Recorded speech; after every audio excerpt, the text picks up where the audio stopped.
Welcome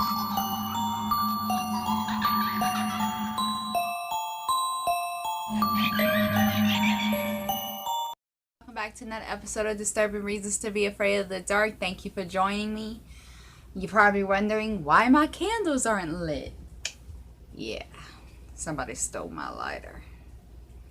I blame my husband. I will get it back though. But anyway, excuse the unlighted candles for this, our spooky episode. It's not the same. And you're probably wondering, Nicole, why don't you light it on your stove? Because I have a gas stove. It doesn't work like that. I tried. Just made a big mess that took 15 minutes to clean up, and it wasn't even worth the trouble. And Jenny, tonight has not been my night. Let's just say the least. And I changed my shirt. You proud of me? Just playing. But yeah, and I got my hair up today, something new. I didn't feel like finna down and messing with it, so yeah. But today we're going to be talking about Waverly Hills Sanatorium. I had this on my bucket list, but also someone requested it, so I'm going to do it. Waverly Hills Sanatorium is in Louisville, Kentucky. It is one of the most haunted places in the world. Now, this is how it's going to go. I am going to do the history of Waverly Hills tonight. Well, today, whenever you're seeing this, whenever my phone be like, is okay to upload, like today. And then tomorrow I will upload the legends that go along with Waverly Hills, because it's so long I can't fit it all in this video. That's how much they have on Waverly Hills, and I knew there was a lot, but I was very surprised that there was that much. Like, I knew there was a lot, but dang. But anyway, I digress. Let's get started. During the 1800s and early 1900s, America was racked by a deadly disease known by many as the White Death, aka tuberculosis. This terrifying and very contagious plague, for which no cure existed, claimed entire families and sometimes entire towns. In 1900, Louisville, Kentucky had one of the highest tuberculosis death rates in America. Built on low swampland, the area was the perfect breeding ground for disease, and in 1910 a hospital was constructed on a windswept hill in southern Jefferson County that had been designed to combat the horrific disease. The hospital quickly became overcrowded though, and with the donations of money and land, a new hospital was started in 1924. The new structure, known as Waverly Hills, opened in 1926.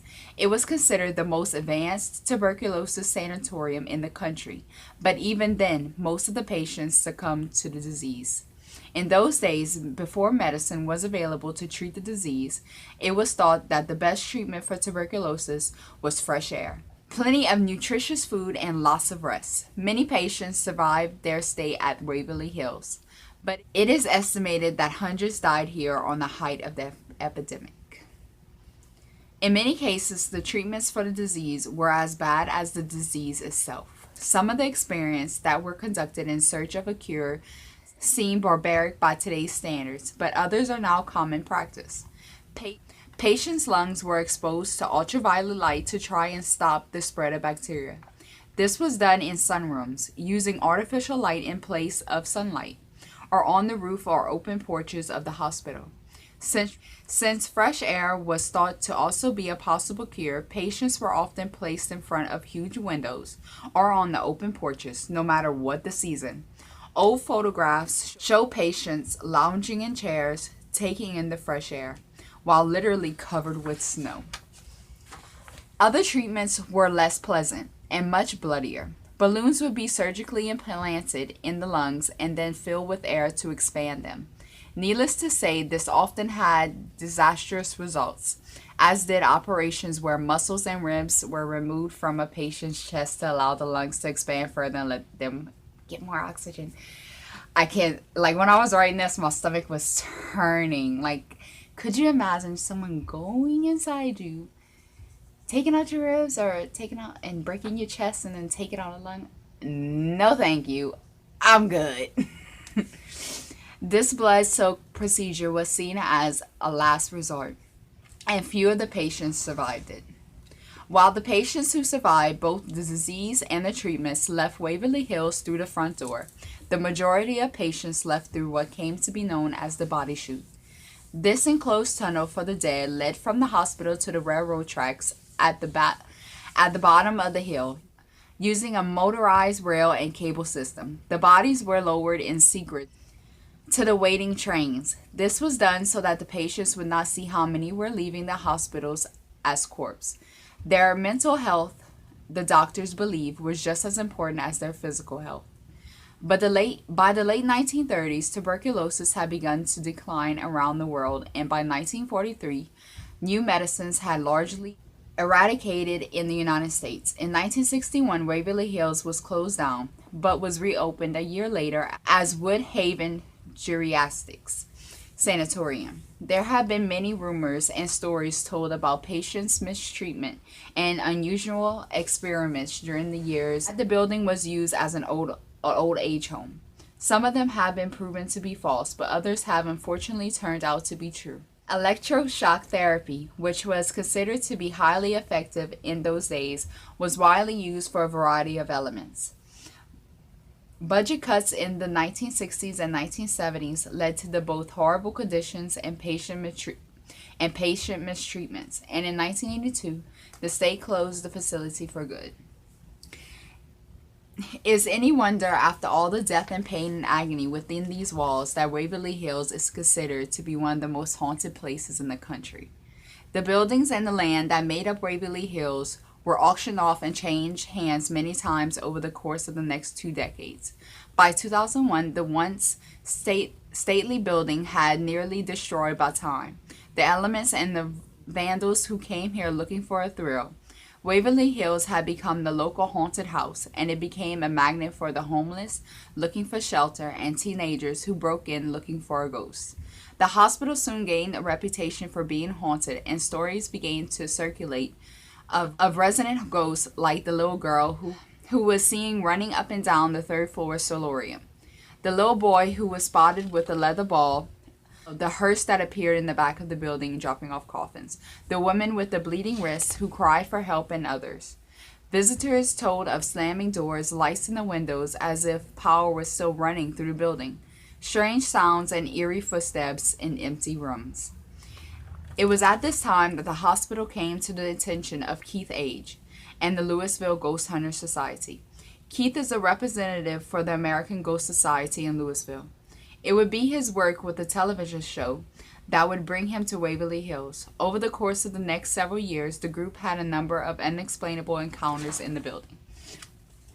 One of the legends told of Waverly Hills involves a man in a white coat who has been seen walking in the kitchen and smell of cooking food that sometimes waves through the room. During their intel visit, they found the kitchen was a disaster. A ruin of broken windows, fallen plaster, broken tables and chairs, and puddles of water and debris that resulted from a leaking roof. The cafeteria had not fared much better. It was also in ruins, and the team quickly retreated. Before they could do so, though, several of them reported the sounds of footsteps and doors swinging shut, and the smell of fresh baked bread in the air. A quick search revealed that no one else was in the building, and there was certainly no one cooking anything in the kitchen. They could come up with no logical explanation for what they had encountered. Ghost researchers are always drawn to the 5th floor of the former hospital. The 5th floor consisted of 2 nurse stations, a pantry and a linen room, medicine room, and 2 medium-sized rooms and boats on both sides of the 2 nurses' stations. One of these rooms, or room 502, is the subject of many rumors and legends, and just about every curiosity seeker that has broken into Waverly Hills over the years wanted to see it.